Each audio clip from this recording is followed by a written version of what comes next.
You can have my award, you can have it back. Matter of fact, I'm going to give him mine. If this ain't the most idiotic thing in college football, he's won a game for tackling for us, and he's always on point. He's the greatest jack of all trades. There's been a lot of talk about this Travis Hunter Heisman situation, especially because Ashton Jeanty is a generational running back putting on a generational performance out there in Boise State. Now, a lot of people keep putting that the fact that he is going against some Mountain West competition. But look, man, he's a one-man wrecking crew. And I've been on record calling Boise State the Boise State Ashton Jeanty's this entire season. So I am in awe of his greatness, but also in awe of Travis Hunter's greatness. And it's putting us at a bit of a crossroads where I feel like we might be disrespecting greatness. So I want to hear from a bit of greatness. Deion Sanders is gonna kind of went off, kind of seemed a little perturbed, insinuating the importance of why Travis Hunter needs to win both the Heisman and every other award on the docket. Finalists announced for several major awards. Travis, finalist for Walter Camp, Bednarik. Shador, finalist for the Davis O'Brien. Travis' numbers are tremendous, and the last note is we don't control our own destiny. Before I open up for questions, I'm going to address something that just transpired and they brought to my attention today, that Travis is a finalist for the Walter Camp Player of the Year, Maxwell Player of the Year, Bednarik Defense Player of the Year, Blitnikoff Best Receiver, regardless of position, and was snubbed by the Thorpe. How is Travis Hunter snubbed by the Jim Thorpe Award? You can have my award, you can have it back. Matter of fact, I'm going to give him mine. I ain't using it. It's just sit up there collecting dust. So Travis could have my Thorpe Award, because if this ain't the most idiotic thing in college football, that he's not a finalist for the Jim Thorpe Award, and he is, I would say arguably, but I don't think it's really an argument about this young man being the best defensive back in college football. I ain't saying nothing about the receiver part of it. I'm just talking about defensive back. He rarely gets thrown at. He's won a game for tackling for us, and he's always on point. So if you bring up the statistics, I don't know how in the world is Travis Hunter not a finalist for the Jim Thorpe Award. They just pretty much messed up all the integrity of the award, and he could have mine. Whoever's voting down there, who's ever bringing it home, thank you, because I don't even want mine now. God bless you. On that, now, let's talk about whatever you guys want to talk about. Wow. I saw a snippet of this when I was obviously coming in to record the video.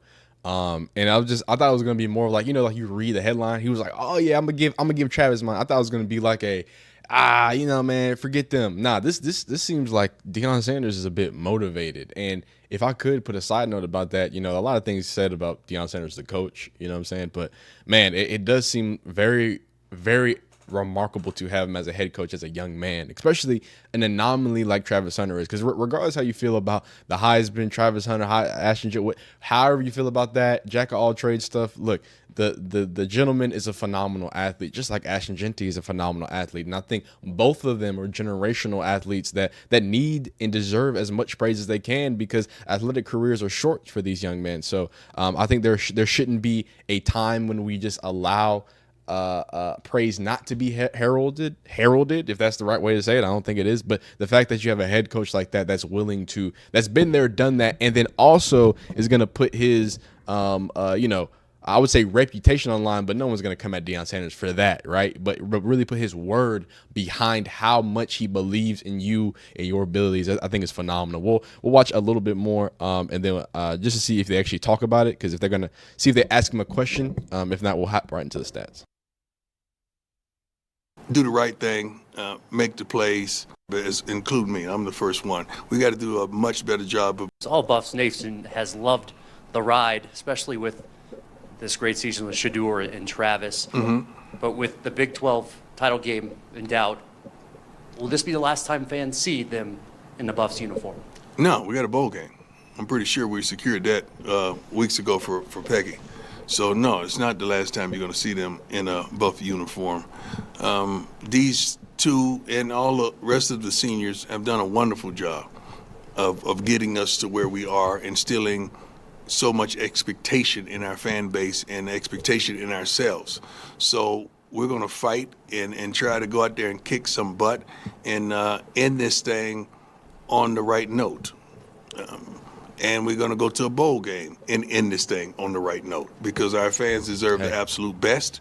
And I feel like whatever bowl game we're chosen to go to or whatever we choose, we're going to pack it. We're going to do what we normally do everywhere we go on the road. And it's going to be a tremendous game. Absolutely. And you're going to see everything you've seen throughout the season regarding our athletes.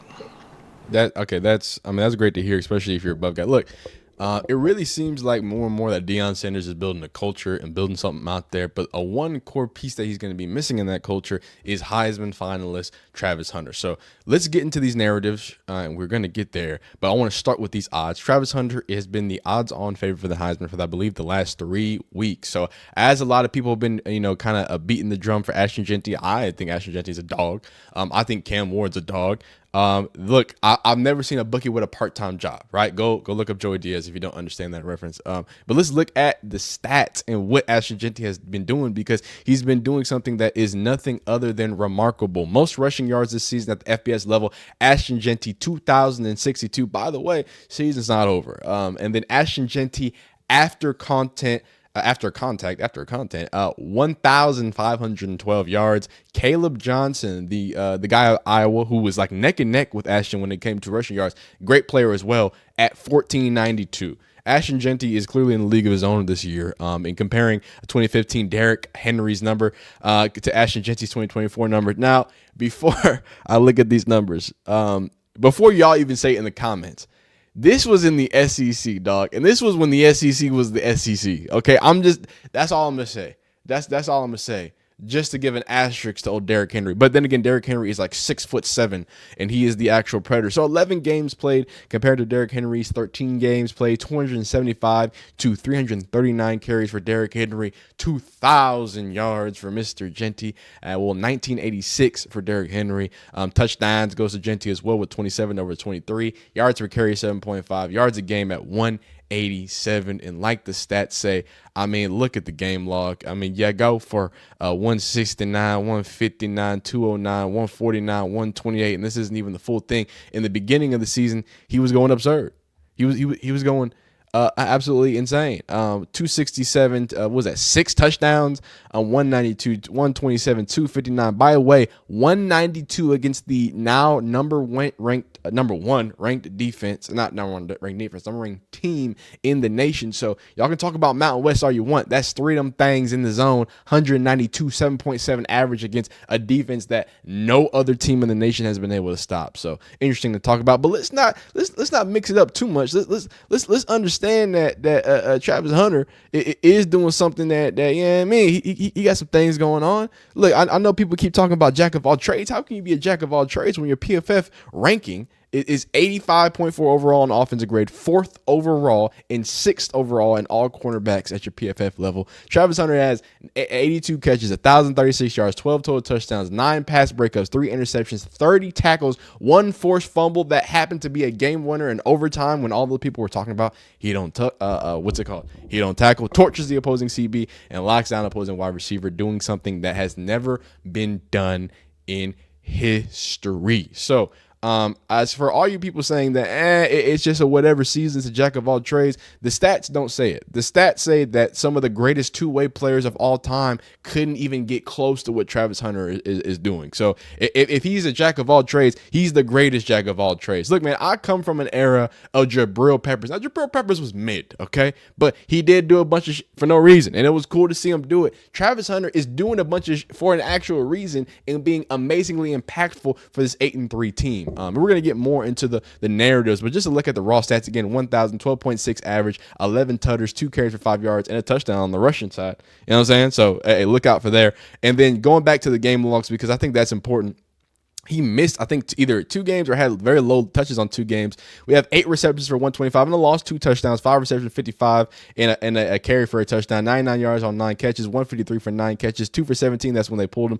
3, and that's another one where he didn't really get to get a lot of action. That's 2 games basically where he only got a total of 5 touches, 9 for what that is, 89, 7 for 130 against Baylor, 13 for 100 against CSU, 10 for 110 against Nebraska in the loss, and then 7 for 132 and 3 touchdowns against North Dakota State. Going on to Cam Ward, who has mostly kind of been forgotten when it comes to a Heisman race, but he is number 3. And we'll look at his stats here. Just calm, cool, and collected. The interceptions numbers aren't phenomenal, but other than that, I mean, to be honest with you, when the interception to touchdown ratio is quite all right.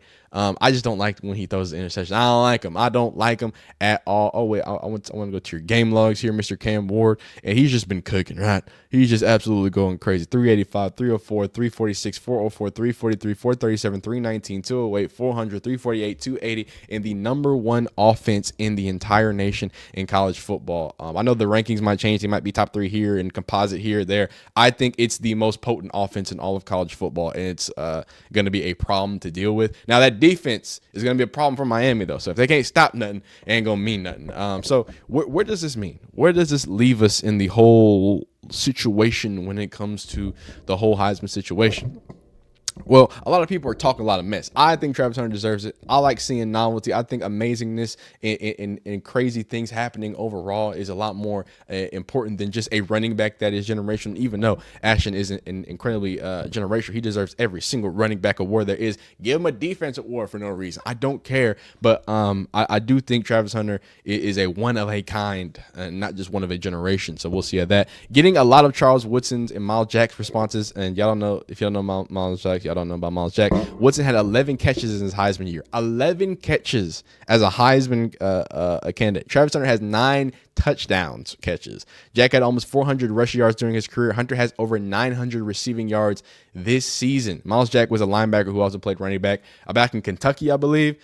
I mean, you know what I'm saying? It just wasn't the same thing. So Travis Hunter adds to his Heisman resume today. 1 cool catch, an interception that was lucky, bounced into his arms from another player, a 5-yard garbage time rushing touchdown, him getting cooked by Dorian Singer on a 40-yard touchdown. So it's just weird to me that these farmers and, like, you know what I'm saying, McDonald's workers, I mean, look, I'm a professional yapper myself too, but I'm not going to go ahead and snub these young men. Like, I think y'all forget we're talking about young men here. We're talking about 18, 19, 20, 22-year-olds, right? So the fact that you're just, oh, well, he's so washed. Like, he didn't tell the media to go crazy about this historic season.